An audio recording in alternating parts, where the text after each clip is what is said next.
Kami telah siapkan rizki untukmu, bukan kamu yang terlampau lelah untuk mendapatinya.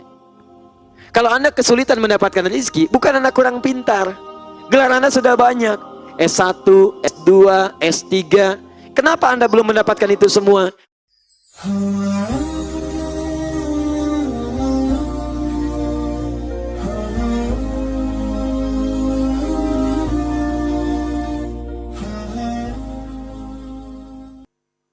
Antum kalau bekerja mencari apa?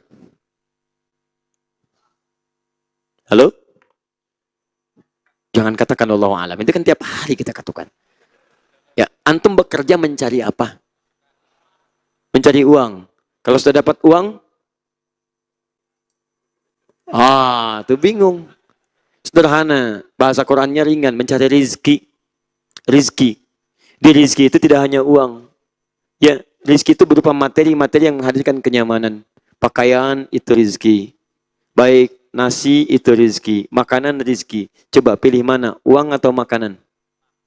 Ayo makan tuh uang. Ayo, kan kita punya uang itu belum untuk beli macam-macam. Beli makanan, beli ini, beli itu. Kita nikmati, tidak hanya uangnya. Wujudnya itu rizki. Bahkan maaf, puncaknya ketenangan pun rizki.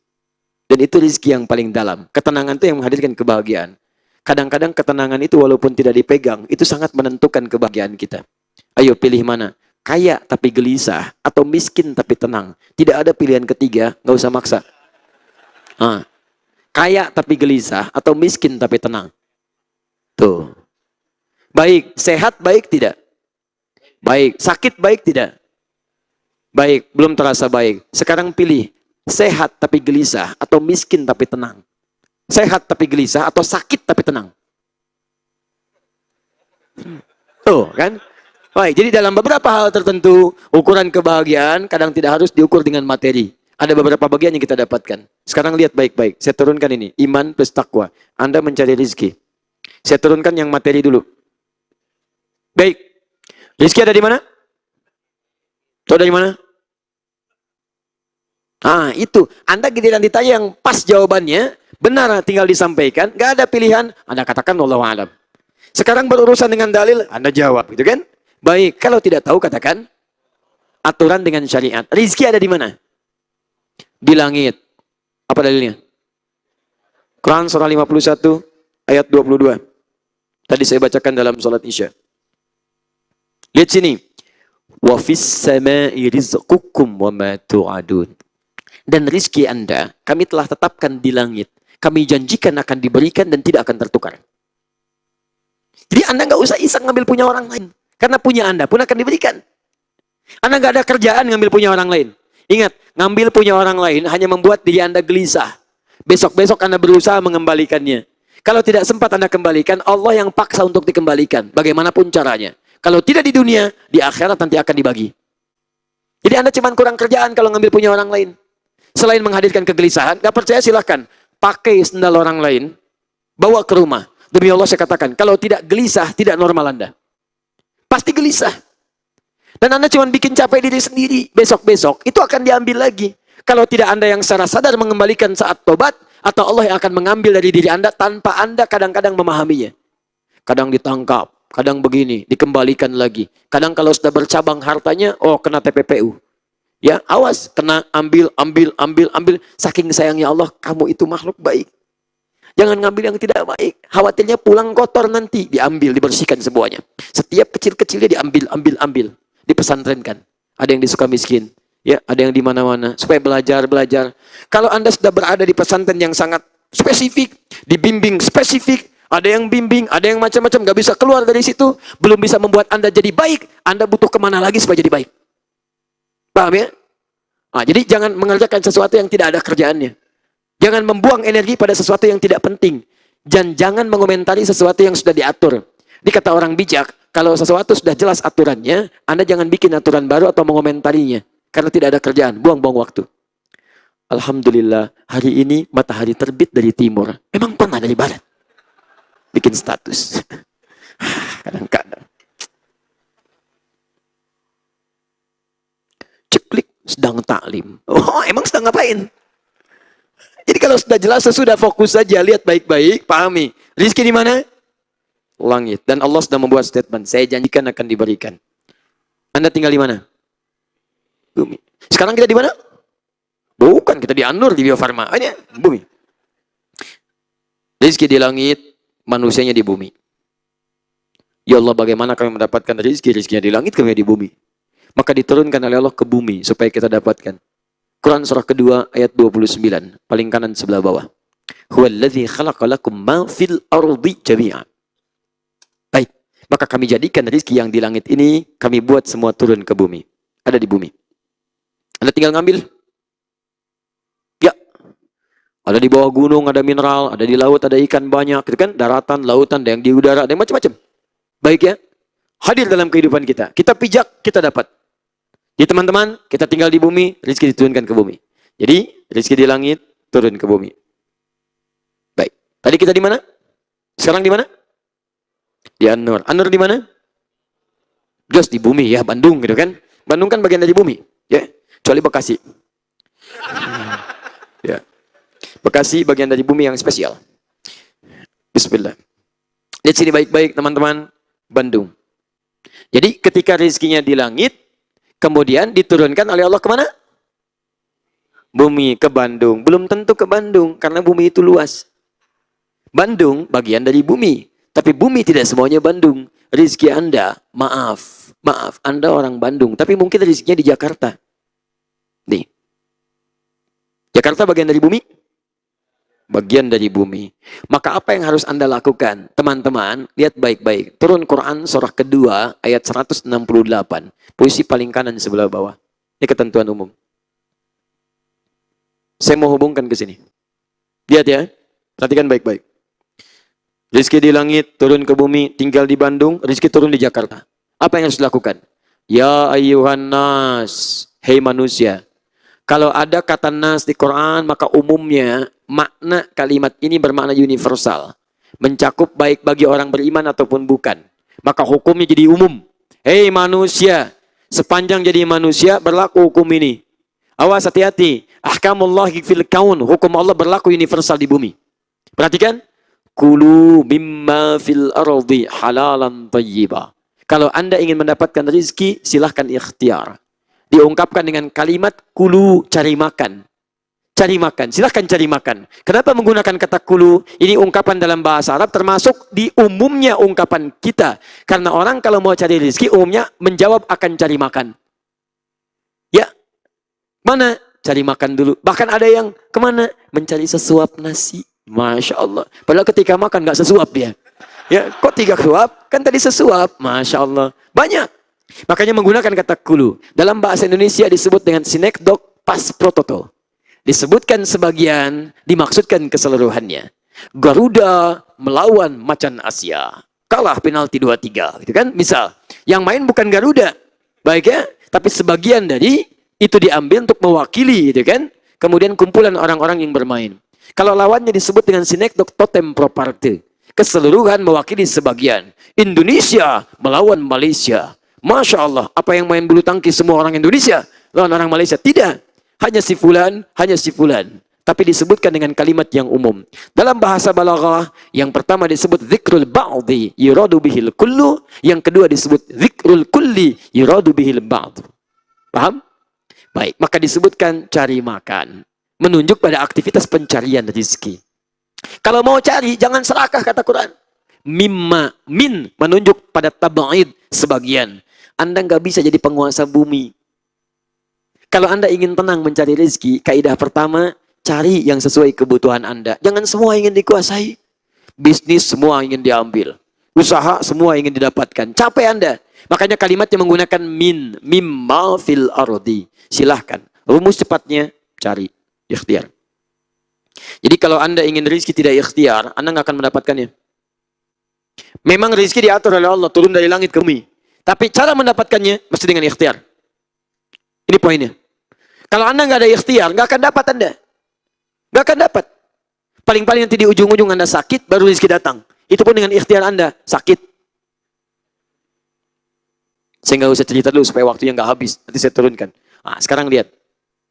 Konsep ini untuk semua manusia atau orang beriman saja? Semua manusia. Tadi yang dijanjikan tenang itu orang beriman, atau semua manusia? Orang beriman. Sekarang kita minta, ya Allah, kami beriman. Kami minta aturan yang spesial dibandingkan dengan aturan umum.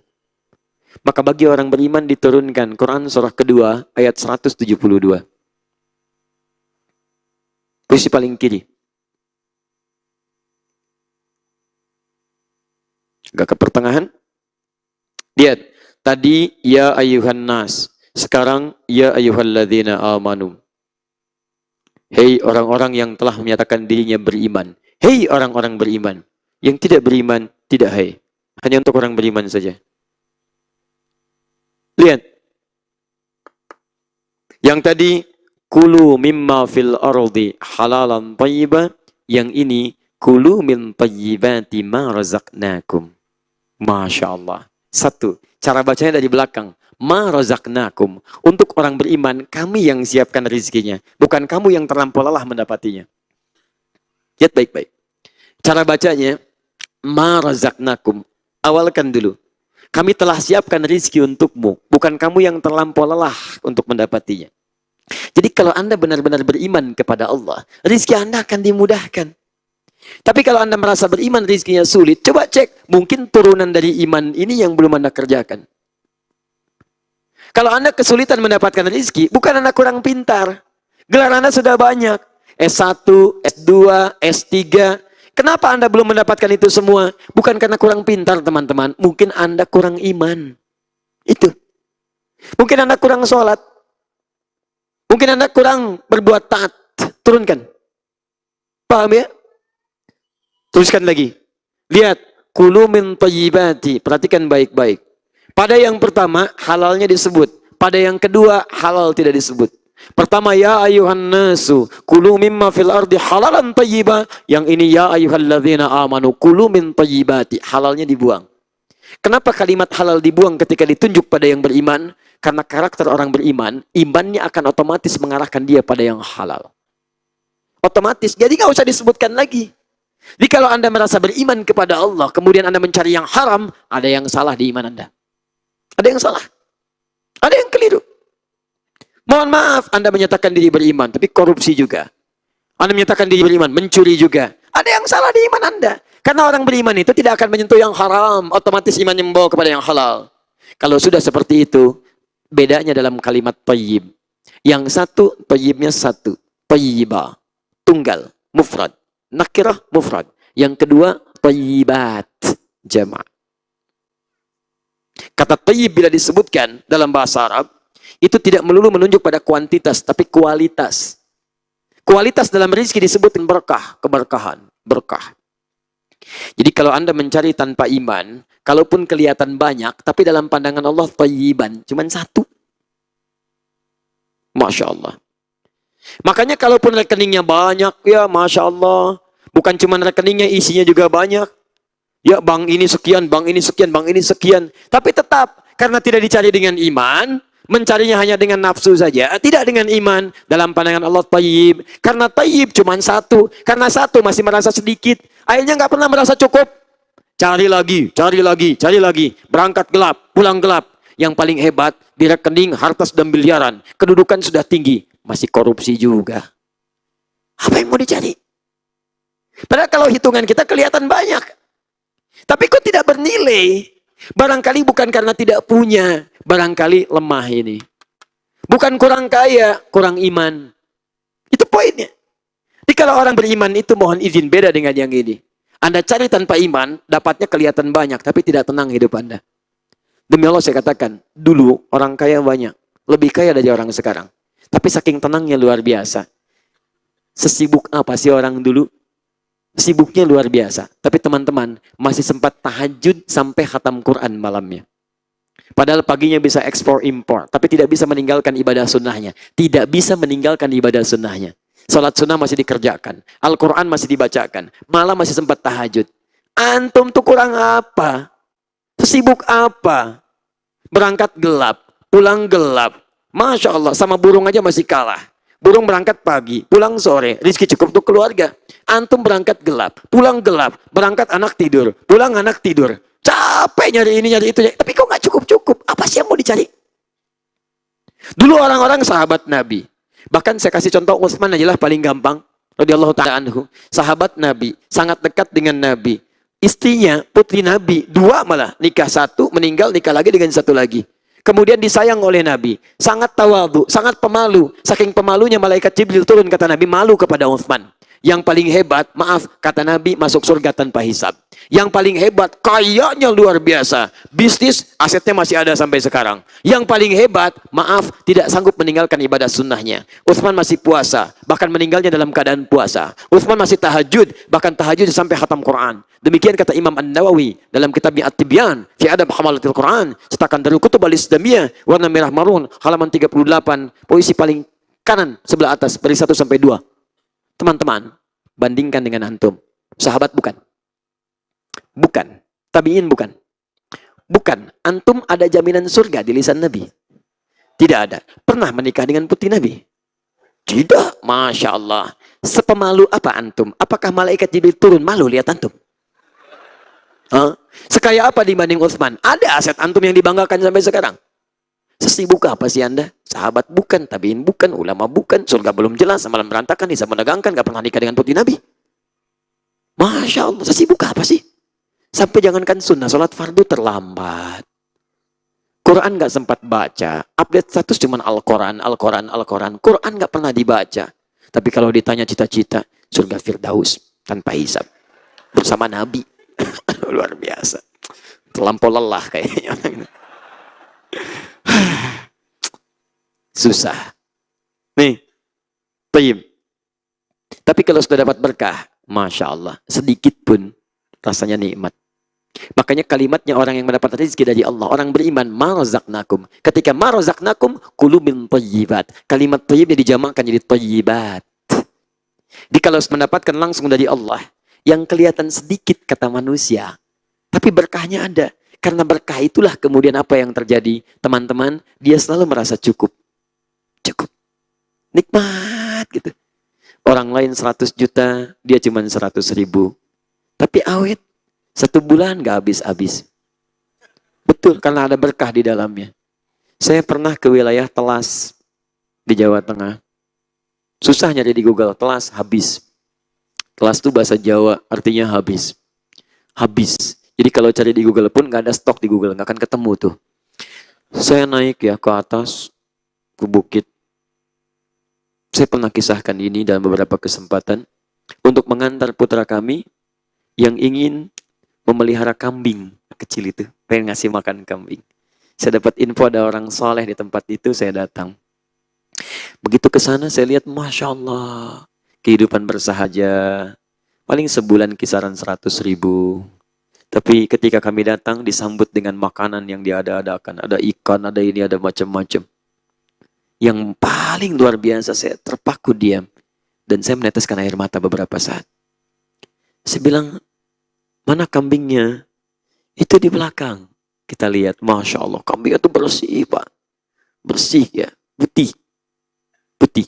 Begitu saya lihat. Tapi mulutnya ditutup sama potongan aqua. Itu kenapa kambingnya? Saya bilang, sakit. Bukan sakit. Tapi kami baru ambil dari tempat kami beli, kami tutup dengan potongan aqua sejak berangkat supaya tidak makan yang bukan haknya. Bisa bayangkan. Beliau itu jarang ikut ta'lim seperti antum. Tidak banyak majelis ta'lim bisa ditunggui. Tidak banyak kajian-kajian bisa diikuti. Tapi begitu mendengar satu nasihat dipraktekkan dalam kehidupannya. Jangankan lisannya, mulut kambingnya dijaga. Beliau punya kambing, bisa menjaga mulut kambingnya. Antum yang nggak punya kambing, Masya Allah, lisan susah dijaga. Yang paling menarik adalah karena keberkahan dapatkan dalam hidupnya cuma 100.000, tapi hidupnya tenang. Saya nggak pernah mendengar keluhan dalam lisannya. Tenang aja gitu, nyaman, tenang. Musim mangga, ada mangga. Musim ikan, ada ikan. Ya, nggak ada apa-apa. Bahagia yang ada itu yang didapatkan. Kan enak hidupnya. Cuman 100.000. Antum berapa kali lipat saya dapat dalam sebulan? Pernah nggak menghadirkan ketentraman dalam hidup? Jangan-jangan puluhan ratusan kali lipat dari yang tadi, tapi nggak ada ketenangan. Mungkin barangkali bukan kurang banyak, kurang berkah. Mungkin kurang berkah. Coba lihat gitu kan. Coba 100.000, tapi tenang jiwanya. Apakah kita dambakan suasana seperti itu? Nyaman teman-teman. Coba pilih mana? 100.000 berkah atau 100 juta nggak berkah? Ayo pilih. Tuh, kalau bisa 100 juta berkah gitu kan. Pengennya begitu. Karena ada keberkahan, ada kenikmatan di situ. Nah ini. Nah, yang paling hebat. Ini kan baru didekatkan. Lihat sini. Tadi hukum yang pertama, nas, manusia. Hukum kedua, amanu, pakai iman. Pakai iman saja, rizki dekat, berkah turun. Sekarang, kita pakai iman plus takwa. Ini sama ini kita padukan. Takwa. Saya cek dulu, rizki itu ada di mana tadi? Langit. Turun kemana? Bumi. Baik. Sekarang kita cari pakai iman plus takwa. Quran surah 7 ayat 96. Quran surah 7 ayat 96. Masya Allah. Walau anna ahlal qura amanu wattaqau. Iman plus takwa. Kalaulah satu penduduk negeri sebandung semua, bisa tanpa kecuali, semua beriman plus takwa kepada Allah.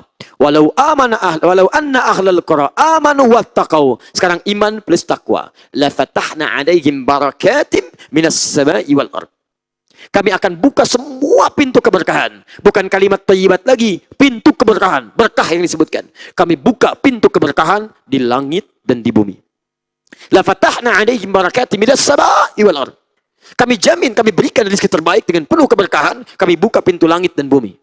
Teman-teman, pintu bumi baru dibuka aja, rezeki dekat. Sekarang langit dan bumi dibuka. Antum gak usah melangkah. Karena begitu antum mau melangkah pun pintu sudah dibuka. Mau melangkah kemana? Jadi kalau orang sudah beriman dan bertakwa kepada Allah, bahkan rezekinya mendatangi dia. Bahkan tidak sibuk dia dalam mencari rezekinya. Tenang, tenang. Lihat Quran surah 65 ayat 2-3. Wa may yattaqillaha yaj'al lahu makhraja wa yarzuqhu min haitsu la yahtasib. Bahkan ada kadanya rezeki itu mendatangi dia dari sisi yang tidak dia duga. Maryam, kenal Maryam? Maryam, Quran surah ketiga ayat 37. Yang jaga Nabi Zakaria, yang bawakan pakaian Nabi Zakaria, bawa makanan Nabi Zakaria. Ketika Maryam meningkatkan iman dan takwa kepada Allah, kullama dakhala 'alaiha Zakaria al-mihrab wajada 'indaha rizqa. Setiap masuk ke mihrabnya sudah ada rizkinya. Bawa pakaian, ada pakaian. Bawa makanan, ada makanan. Kalau musim anggur ada anggur, wajar. Bukan musim anggur, ada anggur. Bingung, selevel Nabi bingung. Ya Maryam, anna laki hadha. Maryam, saya yang bawa rizkinya. Ini saya bawa nih. Kenapa sudah ada di situ? Setiap kali saya bawa, ada semua itu. Dari mana semua itu? Hanya menguji dengan lisannya. Apa kata Maryam? Karena takwanya mendekat. Kalau orang sudah meningkatkan takwa, maka kalimat Allah mengalir di lisannya. Huwa min indillah. Dari Allah, Allah, Allah, Allah. Antum ajarkan anak-anak Anda kalimat Allah akan hadir di lisannya. Diambil darah. Ya Allah, ampuni saya ya Allah. Ampuni saya ya Allah. Padahal darahnya diambil. Antum aja yang udah dewasa, kalau bisa cepetan dikit, bisa cepetan dikit. Ini tidak. Ya Allah ampuni saya ya Allah. Semoga Allah rahmati dia dan orang tuanya. Ya. Lihat teman-teman. Jadi ketika Anda turunkan ini, langit bumi dibuka. Makanya orang-orang dulu tuh mudah cari rezeki. Dan hebatnya, lihat sini. Takwa lawannya nafsu. Jadi sekaya apapun antum kalau takwa, nafsu akan ditekan. Nafsu ini bahaya nih. Bahaya. Bahaya. Jadi kalau Anda sudah hadir nafsu, keberkahan akan berkurang. Kalau takwa meningkat, nafsu ditekan. Nafsu meningkat, takwa tertekan. Jadi ini disebutkan 115 kali di Quran, ini 115 kali. Jadi begitu ini naik, ini ditekan. Ini naik, ini ditekan. Jadi kalau Anda tingkatkan takwa, ini yang ditekan. Anda mau minum. Kalau orang takwa, lihat esensinya. Apa fungsi minum? Menghilangkan haus. Dia nggak akan punya banyak pilihan karena nafsu ditekan. Yang penting minum. Ada minuman apa? Air putih, bismillah minum. Ada air bening, alhamdulillah. Ada jus, alhamdulillah. Tapi kalau takwa tidak melekat, capek antum. Makan apa malam ini ya? Sudahlah. Soto Kudus. Masya Allah. Jangan soto Kudus, nasi goreng aja. Ya udah, nasi goreng, sepakat. Banyak nasi goreng di sini. Jangan yang di sini. Nggak enak. Jangan yang di sini. Udah, nasi goreng Kebon Sirih. Masya Allah, rencana mau berangkat, bukannya malam. Padahal nasi goreng banyak di Bandung, ke Kebon Sirih. Berangkat malam, setir, lokasi kemacetan diatasi dan sebagainya. Sampai sana, tutup. Capek. Cari. Aduh, pakaiannya bosen yang ini, modelnya pengen Nobel dari Paris, langsung dari sana. Sama aja, buang-buang energi. Nyampe sana berangkat, capek, cuman pakai sekali, model, foto, selesai. Nggak dipakai lagi. Capek. Coba lihat ya. Kalau ada hal yang melekat pada Anda, tidak banyak manfaat untuk Anda, maka tandanya tidak melekat keberkahan dalam benda-benda itu. Pulang dari sini, buka pintu lemari pakaian. Lihat oleh Anda. Kalau ada pakaian Anda yang tidak memberikan manfaat yang diridhai oleh Allah, segera Anda pikirkan, ada yang tidak berkah di situ. Pakaian yang membuka aurat Anda yang tidak layak. Pakaian yang belum pernah dikenakan untuk ibadah. Jangan-jangan cuma dikumpul-kumpul. Sepeda Anda berapa kali mengantarkan Anda sholat dibandingkan mengantar Anda olahraga di gazebo? Cek, motor mobil Anda berapa kali digunakan untuk mengantarkan pada dunia dan akhirat kebahagiaan Anda? Dibandingkan dengan hanya mencari dunia. Ini poinnya teman-teman, iman, takwa. Kalau ini dibawa ke rumah tangga, ini muncul kebahagiaannya. Dibawa ke pekerjaan, muncul kemudahannya. Dibawa kepada ibadah, muncul kenyamanannya. Nah, saya berikan cara cepat. Lihat cara cepatnya, karena waktu kita sudah menjelang kepada akhir-akhir bahasan kita, saya berikan cara cepatnya. Kalau ingin meningkatkan ini semua ulama berpesan tingkatkan takwa kepada Allah. Anda yang para mahasiswa, ingin ilmunya ditingkatkan oleh Allah, rumusnya takwa. Quran surah kedua, ayat 282. Bagaimana membangun takwa ini? Ini ibadahnya. Ini. Kalau sholat, bawa sholat yang baik. Kalau baca Quran, cari Quran yang baik. Bagaimana cara membacanya? Bagaimana cara menghafalkannya? Urutkan oleh Anda. Ini saya turunkan dari mulai membaca, menganalisis, sampai menghafal. Tapi karena waktunya terlampau panjang kita, nanti kita cari daurah tersendiri untuk bagaimana metode memahami dan menghafalkan Quran sesuai dengan keinginan Qurannya. Karena nanti gini, ada langsung dari Quran, ada hasil penemuan. Kalau yang dari Quran, semua penghafal itu memiliki pengalaman yang sama. Semuanya kan seperti itu metodenya. Tapi ketika dia selesai menghafal, dia akan menemukan metode-metode sendiri sesuai dengan cara dia dalam mengambil metode Quran. Makanya ditemukan banyak hal. Ada menghafal Quran semudah kecap, ada menghafal Al-Quran semudah tersenyum. Antum udah senyum-senyum, nggak hafal-hafal gitu kan? Baik, bukan karena metodenya, antumnya yang tidak sesuai pengalamannya dengan sang penemunya. Tapi kalau Anda kembalikan ke sini, itu lebih mudah untuk bisa mengamalkannya. Nah, cara mendapatkan ini semua, caranya ada di sini. Salah satunya. Cari kitab Imam Al-Bukhari. Di situ ada 97 pembahasan. Ya, cari bahasa Indonesianya. Boleh, silakan. Nanti antum kumpulkan di situ, gabungkan dengan teman-teman, keluarkan bab-bab yang Anda perlukan. Di situ ada bimbingan dari Nabi, 97 pembahasan dari Imam Al-Bukhari, sesuai dengan spesialisasi antum macam-macam. Ada bimbingan langsung meningkatkan iman, bab pertama. Kitabul Iman, isinya 57 hadis. Antum yang pelajar, dosen, guru, kumpul, bahas bagian kedua, Kitabul Ilmi. Keluarkan oleh antum, tilawahi itu, praktekkan. Maka antum akan mendapatkan capaian tertinggi dalam aspek keilmuannya seperti orang dulu pernah mendapatinya. Antum yang sedang di rumah tangga, keluarkan Kitabul Usrah, bimbingan rumah tangga. Bahkan di situ ada 156 canda Nabi dalam kehidupan rumah tangga yang melahirkan kebahagiaan. Pernah ditiru oleh orang-orang setelahnya, bahagia hidupnya. Kalau antum misalnya ingin kembali kepada Allah, sekarang ngeten kalimat hijrah yang saya terangkan kemarin, buka kalimatnya bagaimana berubah dalam tuntunan Rasulullah SAW. Ambil, keluarkan, pelajari. Bukan cuma jadi tren aja. Tren kalimat hijrah. Ini hijrah, itu hijrah. Benar nggak hijrah yang kita inginkan sesuai dengan konsep yang diturunkan Al-Quran dan petunjuk Nabi? Turunkan dan sesuaikan dengan kebutuhan dan pekerjaan antum. Apa saja ada? 97. Teman-teman yang calon macam-macam. Ada konstelasi pilkada, pemilu dan sebagainya. Ya, buka Kitabul Imarah kalau Anda orang beriman. Kitabul Imarah, cara menata pemerintahan. Keluarkan, belajar dari orang-orang dulu. Maaf, Mu'adz bin Jabal cuma butuh 3 tahun menjadikan Yaman kaya. Yaman, sekarang negara. Dulu provinsi, 3 tahun selesai kemiskinan semuanya. Coba lihat bagaimana Madinah dibangun. Bagaimana Mekah berkembang. Bagaimana wilayah-wilayah didirikan. Demi Allah saya katakan, semua alumni madrasah Nabi, yang madrasah Mekah 40 orang.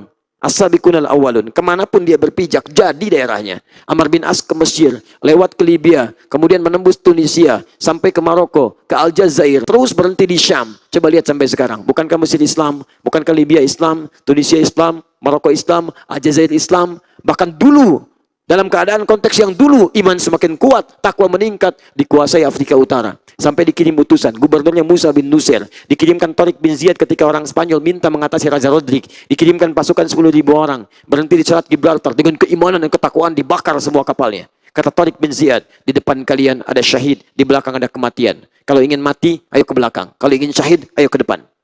Menghadapi 100.000 orang. Dengan keimanan ketakwaan dibuka oleh Allah Subhanahu wa taala. Jadi ke Spanyol itu bukan untuk menjajah, tapi permintaan orang Spanyol untuk dibantu. Makanya setelah dibantu dibuka dari kegelapan muncul kebaikan. Buka namanya fatah, pembukaannya futuhat, futuhat. Begitu dibuka kata Tariq kami kembali. Kata orang Spanyol tolong bantu kami untuk berkembang. Dikirim kemudian teknologi, dikirim macam-macam, dikirim segalanya sampai muncul peradaban Islam di Spanyol. Maaf, muncul segalanya, banyak ilmuwan, banyak karya. Tapi ketika ditinggalkan iman dan takwa, mulai persaingan, mulai rebutan kursi, mulai rebutan tahta, maka Isabella dan Raja Ferdinand bersatu. Kemudian mulai mencari titik lemahnya. Dihancurkanlah semua itu, yang tersisa tinggal puing-puingnya sekarang. 1492 terjadi perjanjian Tordesillas. Kemudian bumi dibagi dua bagian oleh Paus Alexander yang ke-6. Spanyol diberikan barat, Portugis diberikan timur, sampai datang ke Nusantara lewat Malaka tahun 1511. Dan seterusnya. Tapi semua yang berpijak dari ulama kita, dari masa sahabat, tidak pernah berpijak kecuali berhasil. Maka saya sarankan kepada Anda, ini momentumnya lagi bagus. Ayo kembali kepada Al-Quran. Baca lagi. Apapun Anda, profesinya. Siapapun Anda, orangnya. Anda pelajar, keluarkan ayat di Quran tentang belajar. Anda pebisnis, saya sarankan dia. Ini banyak yang kajian, ribuan datang, ini, itu. Jangan cuma jadi kagum saja. Dan jangan cuma jadi sekedar ikut ngaji. Coba catat, Anda perlu apa?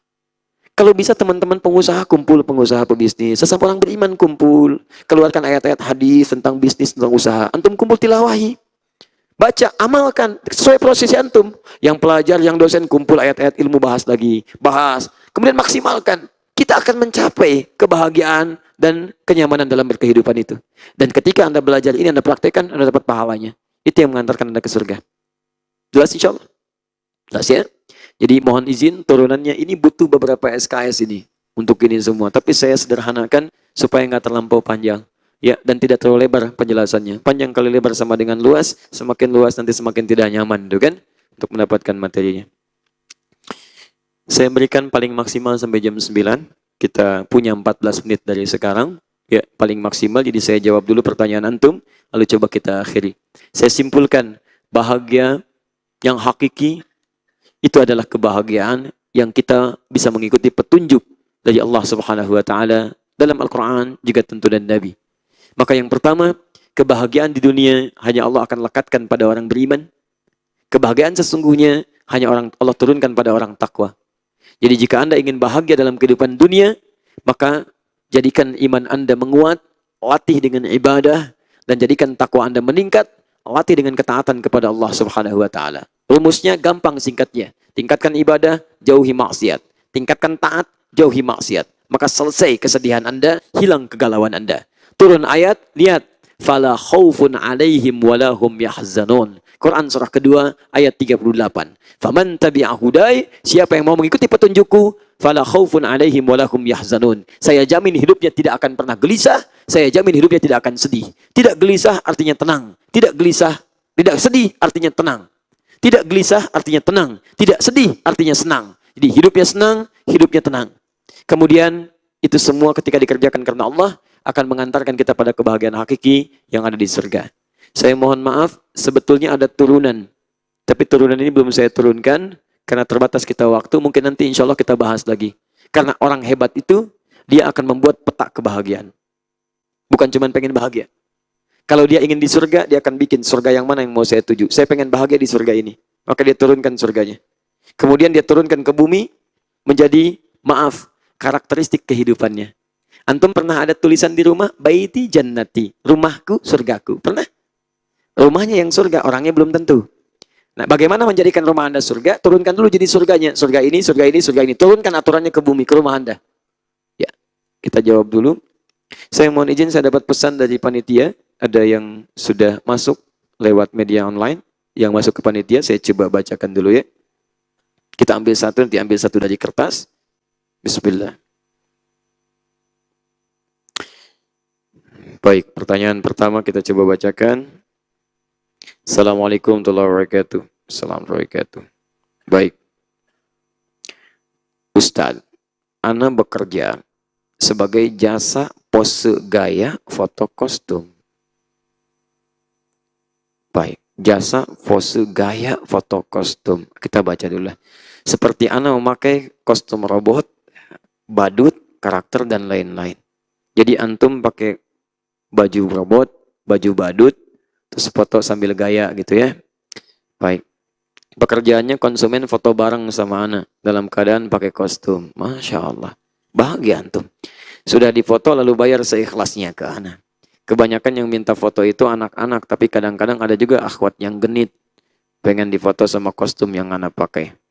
Apakah pekerjaan Ana syar'i Ustaz? Ana bekerja di sini bisa selalu sholat berjamaah. Jadi sholatnya bisa, kadang bisa ikut kajian. Itu saja, barakallahu fiik Ustaz. Kalimat Qur'annya halalan thayyibah. Antum tinggal masuk saja halal dan thayyib. Kadang-kadang halal tapi tidak thayyib. Kadang-kadang thayyib tapi tidak halal. Dua itu saja karakteristiknya. Baik, pekerjaan antum barangkali cek halal atau tidak. Maaf, antum kenakan kostum ini, kostum itu, dan sebagainya. Saya sarankan, lihat baik-baik.